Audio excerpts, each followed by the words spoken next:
Well, good day everyone. Thought I'd do a bit of polishing. If this video comes out because of the wind, I thought I'd do a bit of polishing on an antique, well, pretty old anyway, shower head. And the bench grinder decided to take a shit. So I thought I'd just show everybody how hot this actually got. If it comes out. Great. Absolutely great. You can hear that.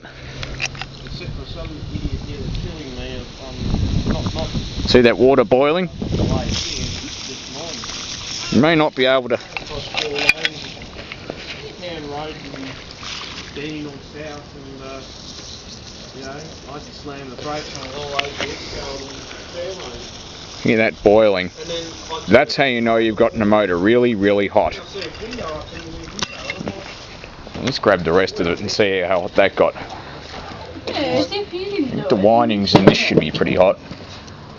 What, do you think I'm going to stop on a 80k road just to let Now the only reason I don't just hook this up to the computer, hook it up to the PowerPoint and let it suffer is because, Going about 60, 65 because of the corner.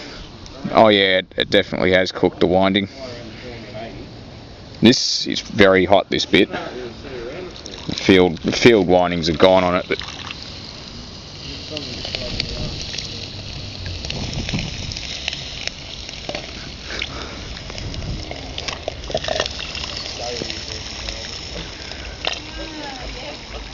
see all the smoke coming out of that? This is very, very hot. So anyway, failure point. It's probably up there because see how dark it got. Shit camera, isn't it? See there, sort of happy coloured windings. And this outer winding's gotten very hot. Not exactly sure why it's failed. Other than that, Overloaded, I guess.